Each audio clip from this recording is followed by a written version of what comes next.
नमस्कार, स्वागत है आपका। मैं हूं अभिषेक शुक्ल। आज हमारे साथ पॉडकास्ट में एक छत्तीसगढ़ का युवा चेहरा है, युवा आयोग के अध्यक्ष हैं और छत्तीसगढ़ में युवाओं की अच्छी खासी तादाद है, अच्छा खासा प्रभाव है और कहा जाए सरकार बनाने बिगाड़ने में भी युवाओं का बड़ा अहम रोल होता है। और युवाओं के विकास की बात तो आजकल देश भर में हो रही है। तो छत्तीसगढ़ के युवाओं को लेकर युवा आयोग के अध्यक्ष क्या सोचते हैं, क्या है छत्तीसगढ़ में युवाओं को लेकर राजनीति, क्या युवाओं के बारे में सोच है और भविष्य के नेता भी युवा कहलाते हैं, भविष्य के सूत्रधार भी युवा कहलाते हैं। तो बहुत सारी चर्चाएं आज हम युवाओं पे फोकस करते हुए छत्तीसगढ़ में करेंगे। जेनजी भी अक्सर इनको यहाँ पर कहा जाता है, वो भी इस युवाओं में आते हैं। तो जेनजी क्या है आजकल आपको सबको पता है। तो चर्चा की शुरुआत करते हैं। युवा आयोग के अध्यक्ष विश्व विजय तोमर हमारे साथ है। बहुत स्वागत है विश्व विजय। बहुत बहुत धन्यवाद भैया। युवा आयोग के अध्यक्ष आप हैं, लगभग साल भर आपको यहाँ पर हो गया। क्या अगर मैं पूछूं युवा आयोग के तौर पे आपकी उपलब्धि, क्या कुछ आपने किया है पिछले एक साल? पहले तो आपको बहुत बहुत धन्यवाद, मुझे आपने बुलाया और अपना विषय रखने का एक अच्छा मंच दिया। छत्तीसगढ़ राज्य युवा आयोग का गठन सरकार और राज्य बनते के साथ ही हो गया था और बहुत बड़े बड़े लोग इसके अध्यक्ष भी रहे। तो माननीय मुख्यमंत्री जी ने जब मुझे ये कहा कि हम आपको ये जिम्मेदारी दे रहे हैं, तो साथ ही साथ उन्होंने एक शब्द जोड़ा कि आपको युवा आयोग को खड़ा करना है। तो ये चुनौती भी है और उनका आशीर्वाद भी है। माननीय मुख्यमंत्री श्री विष्णुदेव साय जी का, पूरी सरकार का और संगठन का मैं धन्यवाद भी ज्ञापित करता हूँ। और युवा आयोग अध्यक्ष बनने के पश्चात ही छत्तीसगढ़ के युवाओं के संपूर्ण विकास के लिए हर एक सरकार अपना काम करती है, सरकारें काम करती आई हैं, लेकिन आज की परिस्थिति में जब हमारा छत्तीसगढ़ युवा छत्तीसगढ़ हो गया है, 25 वर्ष पूरे हो चुके हैं, तो छत्तीसगढ़ के युवाओं के सर्वांगीण विकास के लिए हम क्या कर सकते हैं, इसके लिए हमने प्रयास करना शुरू किया। और उसमें जो सबसे आवश्यक था कि सुझाव युवाओं से ही लें। तो इस प्रकार से बस्तर से मैंने प्रारंभ किया, बस्तर संभाग का प्रवास किया। उन स्थानों पर भी मैंने जाने का प्रयास किया जहाँ कुछ समय पहले तक लोग जाने से डरते थे। पहले ही प्रवास में मैंने बस्तर के जगदलपुर, दंतेवाड़ा, सुकमा, बीजापुर ऐसे स्थानों पर मैंने प्रवास किया और वहाँ के युवाओं से डायरेक्ट 1-to-1 बातचीत की। खेल के क्षेत्र में, रोजगार के क्षेत्र में, सांस्कृतिक विरासत के क्षेत्र में, साहित्य के क्षेत्र में, प्रत्येक क्षेत्र में उनके अपने सुझाव आए। इस प्रकार से सरगुजा में और अन्य अन्य स्थानों पर भी प्रवास किया और उसके एक अच्छे सुझाव जो हैं उसकी ड्राफ्टिंग भी हो रही है। साथ ही साथ छत्तीसगढ़ की सरकार जब हमारी बनी तो जो हमारे वादे थे, जिसको हम सब मोदी जी की गारंटी के नाम से जानते हैं, और उसको पूरा करने का संकल्प सरकार का भी है। हमारे मुख्यमंत्री जी उस पर लगातार काम कर रहे हैं और हम सब भी उनकी टीम होने के नाते उस पर काम कर रहे हैं। तो पहला परिणाम सरकार बनने के बाद जो छत्तीसगढ़ पीएससी का आया, उसके पश्चात मैंने बिलासपुर, भिलाई, रायपुर ऐसे जगह जहां पीएससी की अच्छी कोचिंग होती है या जहां युवा तैयारी करते हैं, उनसे संपर्क किया और उनसे बातचीत की। और एक बात यह निकल करके आई कि पीएससी की परीक्षाएं या पीएससी जैसी जो विषय होते हैं उनकी परीक्षाएं कैसी होनी चाहिए, यदि सीखना हो किसी को तो छत्तीसगढ़ पीएससी का यह परिणाम है। कैसे क्वेश्चन पेपर जांचने चाहिए, कितने लोग, एक एक पेपर जांचने में कितने लोग लगे। तो यह एक आदर्श पीएससी की परीक्षा का परिणाम छत्तीसगढ़ में हमारे विष्णुदेव साय जी की सरकार बनते के साथ आया। और मैंने मुख्यमंत्री जी को बधाई दी और एक एक युवा जो रोजगार के लिए, जो पीएससी की तैयारी, व्यापम की तैयारियां कर रहा था, और उसके पहले के 5 साल में कहीं ना कहीं जिस प्रकार की बातें आई थी और उसने अपना मनोबल वे खो रहे थे, तो फिर से एक विश्वास जो है वो विष्णुदेव साय जी की सरकार ने खड़ा करने का प्रयास किया, जिसमें हम सब भी उनकी टीम के नाते अपना प्रयास थे। सुझाव का आपने जिक्र किया, बहुत जगह सुझाव आप लिए। बस्तर क्योंकि इस वक्त फोकस पर है नक्सलवाद को लेकर, बस्तर के युवाओं की क्या सोच है, क्या चाहते हैं वो? क्योंकि कई लोगों का ऐसा मानना है कि नक्सलवाद खत्म हो गया तो सब कुछ वहाँ पर ठीक है। क्या युवाओं से आपकी बातचीत के दौरान सुझाव आए, क्या उनकी सोच है, क्या डिमांड्स हैं? बस्तर का युवा भी वैसा ही है जैसे छत्तीसगढ़ अन्य भाग के युवा हैं। उसके भी सपने हैं, उन सपनों को उड़ान भरने की, उनके सपनों को उड़ान भरने की उनकी इच्छाएं हैं, लेकिन कोई बाधक है तो नक्सलवाद।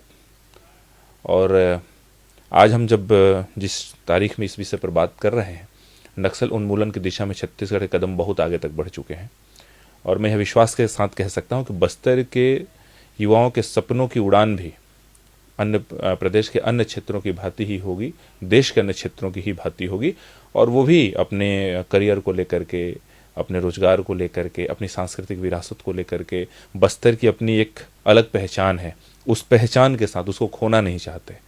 बस्तर की उनकी एक अपनी पहचान है, उनकी भाषा है, उनकी शैली है, वो भाषा, शैली, सांस्कृतिक विरासत, वो जंगल है, उसके साथ ही वर्तमान के जो एआई से भी जुड़ने की संकल्पना है, रॉकेट उड़ाने की संकल्पना है, उससे भी जुड़ने के सपने उन युवाओं के हैं और छत्तीसगढ़ की सरकार उनके सांस्कृतिक विरासत को भी बचाते हुए, उनके जो पुरातन जो परंपरा रूढ़ी है उसको भी बचाते हुए आज के जो साइंस, टेक्नोलॉजी, एआई सबसे जुड़ने का प्रयास में हम सब मजबूत कदम बढ़ाएंगे उनकी इच्छाओं के अनुरूप। अगर हम आबादी की बात करें, लगभग देश भर में आधी आबादी जो है वो युवाओं की है, 35 साल से कम। छत्तीसगढ़ में भी कुछ लगभग यही रेशियो है। युवा राजनीति का भी शिकार होते हैं क्योंकि युवा वोटर को लुभाने की भी बड़ी कोशिश राजनीतिक दल करते हैं। पिछले चुनाव में भी युवाओं का आप लोगों को बड़ा समर्थन मिला, जैसे पीएससी का आपने जिक्र किया। युवा मौजूदा दौर में कितने संतुष्ट नजर आ रहे हैं? क्योंकि कई बार गाहे बगाहे नौकरियों को लेकर भी सवाल उठता है कि और नौकरियां निकाली जाएं, या रोजगार को लेकर बहुत सारे सवाल आते हैं। उसको लेकर भी क्या कोई ठोस पहल हो रही है या कुछ सोच रखता है युवा आयोग? छत्तीसगढ़ के नहीं, देश के कहीं के भी युवाओं की जो सबसे पहली और चिंता होती है कि एक परिवार में भी एक दबाव होता है कि जब बालक पढ़ लिख लेता है या कॉलेज कंप्लीट होती है तो उसको अपने करियर की ओर, आप क्या कर रहे हो, काम क्या करोगे, ये समाज में भी होता है और परिवार का भी प्रेशर उसके ऊपर होता है। तो जाहिर सी बात है कि वो सर्वाधिक चिंता का विषय यह है कि हमको किस दिशा में जाना है, हमको क्या काम करना है। और सत्य बात यह है कि सबको शासकीय नौकरी देना संभव नहीं है, आप भी जानते, हम सब भी जानते हैं। और इसका परिणाम भी अभी बिहार चुनाव में हमने देख लिया कि युवा भी मानता है कि सभी शासकीय नौकरी सबको नहीं दी जा सकती, जिस प्रकार से महागठबंधन के लोगों ने झूठी लालच देने का प्रयास किया। लेकिन शासकीय नौकरी जितनी होती है तो मिलेगी ही लेकिन जो भर्तियां निकले उसमें यथा योग्य उन युवाओं को नौकरी मिले जो उसके लिए सच में कठिनतम प्रयास जिन्होंने किया हो। उस युवा को न मिले जो किसी नेता का बेटा हो या किसी अधिकारी का रिश्तेदार हो। तो ये एक विश्वास, जो हमारा एक सिस्टम है, सरकार एक सिस्टम से चलती है, सरकार है, प्रशासन है, एक तंत्र है, उस तंत्र पर विश्वास दिलाना ये सबसे जरूरी है कि जितनी शासकीय नौकरियां हैं उसमें जो सबसे अच्छा प्रयास करेगा वो उसको मिलेगी। इसके अतिरिक्त जो बच्चे हैं उनको हम व्यवसाय के रूप में, उनके स्वरोजगार के रूप में क्या ऐसी स्थिति हम निर्मित कर सकते हैं। जैसे हम सब, आपको भी ध्यान होगा कि जब से मोदी जी की सरकार 2014 में बनी, पहली बार स्किल डेवलपमेंट का शब्द हम सब ने सुना। स्किल्ड भी कोई चीज होती है, नहीं तो उसको हम अच्छा, मतलब ये शब्द ही नहीं था, वो था नहीं तो, पर स्किल डेवलपमेंट, उसके लिए ट्रेनिंग देना, उसके लिए प्रोग्राम तैयार करना, युवाओं को उससे जोड़ना, तो मोदी जी ने भी 2014 में दिल्ली में वो प्रारंभ किया उस काम को। तो छत्तीसगढ़ में भी उसी तेजी से प्रारंभ होना चाहिए था, लेकिन कुछ समय तक तो अच्छा चला, उसके बाद एक ब्रेक लग गया। उस ब्रेक को हटाने का काम हमारी सरकार अभी कर रही है और इन लगभग 2 वर्ष हमारी सरकार को हो रहे हैं फिर से स्वरोजगार की ओर, ट्रेनिंग की ओर एक बड़ी दिशा में काम हो रहा है, करने का प्रयास भी हो रहा है। उसके अतिरिक्त युवाओं को ऐसे काम करने के लिए प्रोत्साहित कर रहे हैं जिसमें वो खुद भी काम करें और अपने साथ 2-4 युवाओं को रोजगार भी दें। इस पर भी लगातार काम चल रहा है। युवा आयोग ने अभी कई जो हमारा IIIT है या हमारे जो NIT हैं और जो इंजीनियरिंग के कॉलेजेस हैं उनसे भी बातचीत करके, जो हमारे सामान्य कॉलेजेस हैं, चाहे BCom BA BSc पढ़ाते हैं, वहाँ भी एक कैंप लगाने का भी प्रयास किया है और वहाँ से बच्चों में क्या क्या चीज़ें और उनको हम क्या दिशा दे सकते हैं। कई हमारे बच्चों को ये पता नहीं होता कि हमको किस दिशा में जाना है, तो उनको दिशा देने का काम भी हम सब अभी कर रहे हैं और उसके लिए आगे प्रयास कर रहे हैं। एक बड़ी समस्या छत्तीसगढ़ में हम युवाओं को लेकर पिछले कुछ सालों से देख रहे हैं, नशे को लेकर, नशे की गिरफ्त में आ रहे हैं और नशे के अलग अलग प्रकार यहाँ पर सामने आ रहे हैं कि युवा उस गिरफ्त में जा रहा है। उसको लेकर क्या कोई ठोस कदम उठाने की सोच रखते हैं या कर रहे हैं इस दिशा में कुछ? नशा मुक्ति और साइबर क्राइम, हमारा गृह विभाग भी इस पर काम कर रहा है और माननीय मंत्री जी श्री विजय शर्मा जी ने भी मुझे इस बात के लिए कहा है कि इस पर युवाओं को जरूर काम करना चाहिए। और अभी कुछ दिनों पहले सरगुजा में हमने लगभग 6-7 कैंपस में इस पर एक अलग से सेमिनार, अलग से कोई भाषण का विषय नहीं था, उसमें आईजी साहब आए कई जगह पर, कई जगह एसपी साहब आए, कई जगह हमारे एक युवा विधायक हैं राम कुमार टोप्पो जी वो रहे, कई जगह पर मैं रहा, और हम लोगों ने साइबर क्राइम पर वीडियोज थे वो चले, और एक प्रेरणा देने का काम। नशा और साइबर क्राइम दोनों ऐसा है जिसमें युवा फंस रहे हैं। नशा के अलावा साइबर क्राइम भी एक नशा, साइबर क्राइम वो हो गया कि एक नशा, मोबाइल हमारे हाथ में है और स्क्रीन टाइम एक 6 घंटे का स्क्रीन टाइम एक एवरेज निकल रहा है युवाओं का। तो 24 घंटे में से 6 घंटे स्क्रीन टाइम मतलब ये बहुत बड़ा समय होता है। और शुरुआत में चीज़ें सही सही आती थी, पर जैसे ही ये अब आज के समय ऐसा हो रहा है कि जिसको जो समझ में आ रहा है वो उसमें डाल दे रहा है, और जो युवा उसको देख रहा है उसको लगता है कि यही सच है जो मैं देख रहा हूँ। दूसरी बात यह है कि साइबर क्राइम में 2 पक्ष हैं, या तो हम पीड़ित हैं या फिर हम चाहे अनचाहे उसको उसके अपराधी बन जाते हैं। म्यूल अकाउंट अभी बहुत सारे हमारे प्रदेश में पकड़ा है, और मैं ये कहना चाहूँगा कि हमारी पुलिस विभाग भी बहुत अच्छे से इस पर काम कर रही है, इसको दूर करने का प्रयास कर रही है। तो हमको साइबर क्राइम में न फंसना है, न हमको पीड़ित बनना है, और न हमको अपराधी बनना है। तो ये दोनों विषयों को लेकर के पूरे प्रदेश में कार्यशाला, वीडियोज, प्रचार प्रसार के माध्यम से युवा आयोग भी पहुंचने का काम कर रहा है। सरगुजा जिले में तो कई स्थानों पर हो चुका है, और बाकी स्थानों के लिए लगभग तैयारी अंतिम चरण में है। हम 1-2 महीने के अंदर ही छत्तीसगढ़ के प्रत्येक जिला मुख्यालय उसके नीचे तक जाने का प्रयास करेंगे। युवाओं के एंगल से एक सवाल है कि युवा आयोग काम कैसे करता है। मैं भी समझना चाहता हूँ कि युवा आयोग है, कितनी स्वतंत्रता होती है, कितनी आपको सरकार या मंत्रालय से परमिशन लेनी पड़ती है, संगठन से क्या परमिशन, कुछ चीज़ें होती है पॉलिटिकली। युवा आयोग कैसे काम करता है, क्या भूमिका होती है? नहीं, देखिए, सरकार का विषय है तो संगठन इसमें हस्तक्षेप नहीं करता है। तो संगठन पूरी स्वतंत्रता देता है कि आपको हम ये मौका दिए हैं, आप इसमें काम खड़ा करो, और सरकार का एक काम करने का अपना एक तंत्र होता है। तो युवा आयोग जो है वो छत्तीसगढ़ के खेल एवं युवा कल्याण विभाग से संबद्धता रखता है, और हमारा एक स्वतंत्र बॉडी है, लेकिन कोई भी विषय करना हो तो उस एक जो प्रॉपर चैनल है, जो कि संचालनालय है, संचालनालय से सचिवालय है, ऐसे होकर के ही हमको जाना पड़ता है।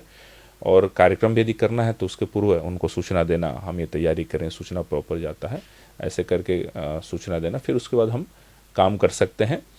पहले से बजट भी हमारी सरकार ने बढ़ाई है, ठीक है, मैं ये मानता हूँ कि थोड़ा और बढ़ना चाहिए, लेकिन पिछली सरकार की अपेक्षा हमारा बजट भी हमारी सरकार ने बढ़ाई है। एनएसएस का बजट भी सरकार ने बढ़ाया है। तो युवाओं के लिए काम करने वाले जो लोग हैं, जो संस्थाएं हैं, उसको आगे बढ़ाने का प्रयास यह सरकार लगातार कर रही है, और पर्याप्त मौका है, और आवश्यकता पड़ेगी तो हमारे मुख्यमंत्री जी, हमारे वित्त मंत्री जी, दोनों की ओर से ये कहा गया है कि आप काम करो, कहीं भी लगे कि कहीं और जरूरत है तो उसके लिए संकोच नहीं करें, हम उसके लिए युवा तो जिद्दी होता है। आप भी क्या कोई जिद करते हैं? जिद करते हैं। मैंने किया अपने सरगुजा में बदलाव के लिए, मैंने जिद किया सरगुजा के विकास के लिए। हम लोगों की जिद है कि सरगुजा में जो हमारा अभी जो पीछे छूट गया है, स्वास्थ्य में थोड़ा सा और काम करने की आवश्यकता है, तो एक जिद है। और विपक्ष में था तो भी वो जिद थी, और अभी सरकार में है तो भी। एम्स को लेकर कुछ आंदोलन आपने किया था उस समय, मुझे याद है। जी, वो हमारे जो विधायक थे वो स्वास्थ्य मंत्री थे, उप मुख्यमंत्री थे। उन्होंने विधानसभा के पटल पर एक शब्द कहा कि छत्तीसगढ़ में जब भी दूसरा एम्स खुलेगा तो कहीं और खुलेगा। हमारी बातें, हमारा कहीं जगह से कोई विरोधाभास नहीं, कहीं भी से विरोध नहीं है, लेकिन सरगुजा अंचल के जो लोग हैं, आप भी सरगुजा से आते हैं, आप वहाँ की ज़रूरतों को समझते हैं। स्वास्थ्य के नाम पर वहाँ एक जिला अस्पताल हुआ करता था। डॉक्टर रमन सिंह जी की सरकार बनी तो उन्होंने वहाँ मेडिकल कॉलेज अस्पताल देने का काम किया, जिस पर आज बहुत हद तक पूरे सरगुजा संभाग की स्वास्थ्य व्यवस्था उसी के कंधों पर है।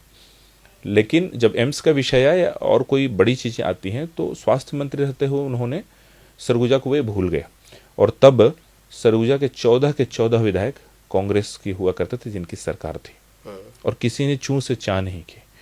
हम लोगों ने उसको लेके जिद किया और नीचे तक के लोगों को बताया, और लोगों से हमने पूछा कि क्या अस्पताल से सिर में चोट लगने से रेफर कोई हुआ कि नहीं हुआ रायपुर के लिए। सब ने कहा कि हुआ। क्या आपके पड़ोस में जाते समय रायपुर पहुंचने के पहले एम्बुलेंस में उनकी मृत्यु हो गई कि नहीं हो गई? लगभग हर गांव में ऐसे केसेस थे। बड़ी समस्या है, इस पे हमने भी खबर चलाई कि ट्रॉमा में कुछ भी होता है रायपुर रेफर कर दिया जाता है, वहाँ इलाज ही नहीं हो पाता। इलाज ही नहीं हो पाता, और रायपुर पहुंचने के पहले वे दम तोड़ देते हैं। तो देखिए, जीवन मृत्यु ईश्वर के हाथ में है, किंतु मेरी जिद, आपने जिद की बात की तो मैं जिद से जोड़ता हूं कि मैं ये कहता हूं कि मेरा सरगुजा का व्यक्ति मरेगा तो अंबिकापुर सरगुजा में मरेगा, और रास्ते में किसी एम्बुलेंस में, किसी गाड़ी में दम नहीं तोड़ेगा। उसकी इलाज की जो भी व्यवस्थाएं होंगी, जो रायपुर के डीकेएस में आके हो, जो रायपुर के मेकाहारा में होकर के हो, उस सरगुजा के लोगों की वो स्वास्थ्य व्यवस्था या उनका जो इलाज है वो अंबिकापुर के ही किसी अस्पताल में हो, सरगुजा के ही किसी अस्पताल में हो। ये प्रयास है और उसकी जिद भी है, और बहुत खुशी की बात है कि माननीय मुख्यमंत्री जी ने उसकी घोषणा भी की है और सुपर स्पेशलिटी हॉस्पिटल अंबिकापुर में बड़े स्तर पर देने की उन्होंने घोषणा की है। उसके लिए लगभग जमीन आवंटन काम पूरा हो गया है। अजीम प्रेम जी फाउंडेशन से भी उसको जोड़ रहे हैं ताकि व्यवस्थाएं बहुत बेहतर हों। हमको व्यवस्थाएं बेहतर देनी है और उसके चिकित्सकीय जो कॉस्ट है, जो पैसा लगना है लोगों का, पेशेंट का, वो लो रखना है। तो पेशेंट का पैसा कम लगे या न लगे उसकी चिंता, और जो चिकित्सकीय सुविधा हो वो वर्ल्ड क्लास हो, वो दोनों चिंता के साथ हम उस पर काम करें। उम्मीद करें सरगुजावासी की जल्दी वो जी बिल्कुल बिल्कुल उम्मीद करनी चाहिए। और जमीन आवंटन हो गया है, माननीय मुख्यमंत्री जी का विशेष ध्यान भी है उस पर, और हम सब उस प्रयास में लगे हैं प्रशासनिक तौर पर जितना जल्दी से जल्दी उस काम को आगे बढ़ाने का प्रयास कर रहे हैं। आप एक मौजूदा विषय पर आता हूँ, बड़ा चर्चा में है, क्राइम से जुड़ा है। रायपुर में सूदखोरी को आरोप पे एक तोमर बंधुओं को लेकर लगातार कोशिशें हो रही कि पकड़ा जाए। एक भाई तोमर जो है उसको पुलिस ने पकड़ा भी है, उसको लेकर तरह तरह की समाज की बातें आ रही है। अभी हालांकि राजपूत करणी सेना ने तो शायद कहा कि हमारा उससे लेन देना नहीं, लेकिन एक क्षत्रिय करणी सेना के कुछ नेता ने बयान दिया, उस पर काफ़ी हंगामा हो रहा है और धमकी की भी बात उसमें सामने आई। उसको कैसे देखते हो? उसी समाज से आप आते हैं, क्या अपराधी की भी कोई जाति होती है? आपने क्षत्रिय समाज की चर्चा की, तो मैं पहले तो ये कहना चाहूँगा कि क्षत्रिय समाज वो समाज है जो किसी जाति बंधन में नहीं बनता। आप इतिहास उठा करके देख लेंगे तो किसी भी जाति का कोई भी व्यक्ति हो, यदि कोई पीड़ित है तो उसको न्याय दिलाने का काम किसी ने किया है तो क्षत्रिय समाज के लोगों ने किया है। ऐसे इतिहास के पन्ने भरे पड़े हैं, और किसी को अधिकार दिलाना, किसी को न्याय दिलाना, किसी को आगे बढ़ाना, ये सारे काम करने का काम हमारे क्षत्रिय समाज के लोगों ने किया है। अब यह विषय आता है जो आपने रायपुर की घटना का जिक्र किया, तो हम सब देखते हैं कि कभी भी जब कोई अपराध होता है तो कोई अपराधी होता है, कोई पीड़ित होता है। अपराधी की भी कोई ना कोई जाति होगी और पीड़ित की भी कोई ना कोई जाति या समाज होगा। बिल्कुल। हमारे देश की न्याय व्यवस्था, हमारे देश का संविधान पीड़ित और अपराधी की जाति को देख करके भेद करने की अनुमति नहीं देता है, और मुझे लगता है कि हम सब संविधान को मानने वाले हैं। इस देश की न्याय व्यवस्था पे हम सबको यकीन है। तो जो अपराधी है वो अपराधी है। कानून को, न्याय व्यवस्था को निष्पक्षता से और कड़ाई से अपराधी खिलाफ कार्य होना चाहिए। उसमें किसी भी जाति समाज को, आज हम जाति के नाम पर इनके साथ खड़े होंगे, कल कोई और अपराध होगा और पीड़ित यदि कोई हमारे समाज का होगा तो वो यदि खड़े हो जाए तो हमको कैसा लगेगा?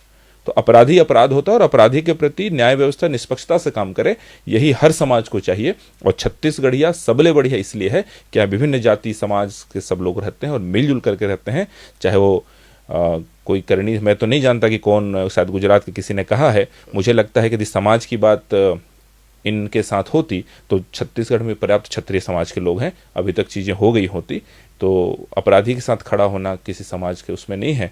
चाहे अमित बघेल क्षेत्रीयता का जहर बोएं या कोई बाहर से आकर के जाति के नाम पर इस तरह का काम करे, दोनों छत्तीसगढ़ के लोग स्वीकार नहीं करेंगे। बिल्कुल, छत्तीसगढ़ में हमेशा से जातिवाद को यहाँ की जनता ने ही इसको नकारा है। ये एक लंबा इतिहास भी इसका रहा। जब जब किसी ने कोशिश की है जातिवाद को फैलाने की, वो निष्क्रिय हुआ है, उसको नकारा है यहाँ की जनता ने एक साथ मिलकर भी। छत्तीसगढ़िया सबले बढ़िया, अब पूरा छत्तीसगढ़िया एक है।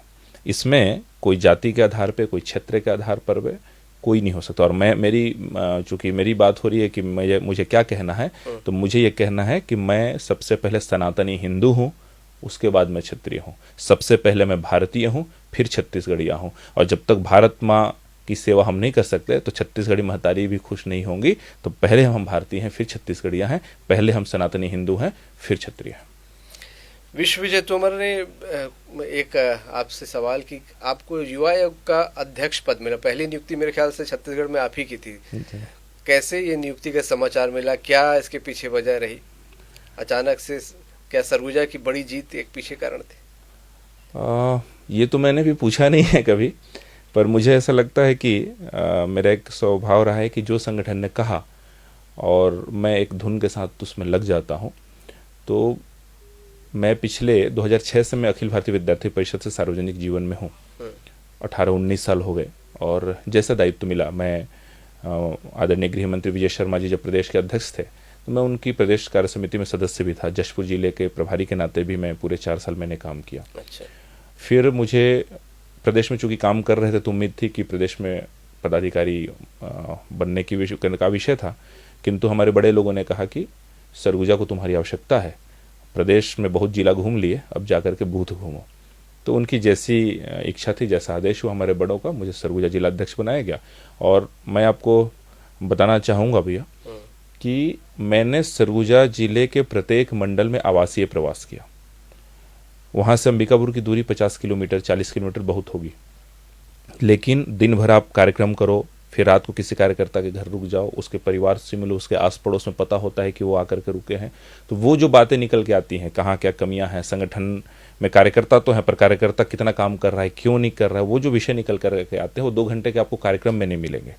तो रात को रुकना, सुबह उनके साथ, ये कहना नहीं चाहिए लेकिन कई बार ऐसा होता है कि सुबह नहाने हम नदी में चले गए, तो ये जो मेल जोल कार्यकर्ताओं से है, समन्वय है, वो उसका फ़ायदा मिला। और कार्यकर्ताओं को भी लगा कि हमारा एक और कार्यकर्ता विश्वविजय है जो अंबिकापुर में रहता है, तो हमको इस 60 किलोमीटर दूर 50 किलोमीटर दूर गांव में कोई विषय है, कोई दिक्कत है, तो अंबिकापुर में हमारा सुनने वाला है, हमारा पहचान है, मोबाइल नंबर सबके पास है। तो कार्यकर्ताओं को नीचे से उठाना और उनको ये ताकत देना कि आप लड़िए, आप सही सत्य के साथ रहिए, आप भारतीय जनता पार्टी के लिए मन से काम करिए, आपके साथ हम सब खड़े हैं। तो ये प्रयास लगातार किया और उसका परिणाम भी आया। M16 जो विषय है उसको भी नीचे तक लेकर गए, तो गांव गांव में आक्रोश हुआ कि भाई आप विधायक अंबिकापुर से हो, आप स्वास्थ्य मंत्री यहाँ से हो और हमारी स्वास्थ्य सुविधाएं बदहाल हैं और आप इसकी कोई चिंता नहीं कर रहे हो। तो ये सारी चीज़ें जुड़ कर के कहीं ना कहीं सरगुजा में सबके प्रयास से, पूरे भारतीय जनता पार्टी के नेताओं के प्रयास से, आम लोगों के आशीर्वाद से बदलाव हुआ। और आपने पूछा कि सूचना कब हुई, तो झारखंड में विधानसभा चुनाव चल रहा था। मैं पूरे छत्तीसगढ़ में इकलौता युवा मोर्चा का कार्यकर्ता था जिसकी ड्यूटी वहाँ लगी थी। अच्छा। तो मैं तो गुमला जिले के जंगलों में घूम रहा था, फिर वहाँ एक फ़ोन आया कि आपको मुख्यमंत्री से जाके मिलना है। तो मैं अंबिकापुर आया, एक दिन ही रुका और सीधे रायपुर आया। मुख्यमंत्री जी ने मुझे आशीर्वाद दिया और फिर मैं वहीं से सीधे गुमला चला गया। अच्छा। और उसके 8वें दिन ये शाम रात को ये आदेश आया, तो फिर ये कहा गया कि आप आ जाओ, आदेश हो गया है रायपुर में एक बार सबसे मिलना जुलना, सौजन्य भेंट, आशीर्वाद। तो उस समय हमारे बाबूलाल मरांडी जी की चुनाव को लेकर के परिवर्तन यात्रा वहाँ चल रही थी और मैं बिशुनपुर विधानसभा में था गुमला जिले में, तो वहाँ आने वाली थी अगले दिन। तो मैं बोला कि इतने दिन से तैयारी में है, कैसे छोड़ के आ जाऊँ। तो मैंने पूरे 2 दिन रुक के उसके पूरे यात्रा को अपने ज़िले से जब वो आगे चली गई विधानसभा से, उसके बाद फिर मैं यहाँ आया। तो जो संगठन का आदेश होता है, जो काम है, पहले काम पूरा हो जाए, बाकी चीज़ें चलते रहती हैं। चलिए, बहुत अच्छी बातचीत आपसे रही और बहुत सारी शुभकामनाएं आपको भविष्य के लिए। तो हमारे साथ विश्वविजय तोमर थे, युवा आयोग के अध्यक्ष। बहुत सारी प्लानिंग है युवाओं को लेकर, कैसे युवाओं के उत्थान के लिए काम करना है। इस बीच बहुत सारे राजनीतिक चैलेंजेस भी हैं। खुलकर अपनी बात रखते हैं, संविधान की बात करते हैं और कानून व्यवस्था पे भरोसा रखने की बात करते हैं। तो एक युवा की सोच किस तरीके से होनी चाहिए, उस सोच के साथ विश्वविजय तोमर आगे बढ़ रहे हैं। उनका मानना है कि संगठन का जो आदेश होता है उस हिसाब से वो काम करते हैं। खास मुलाकात में इतने।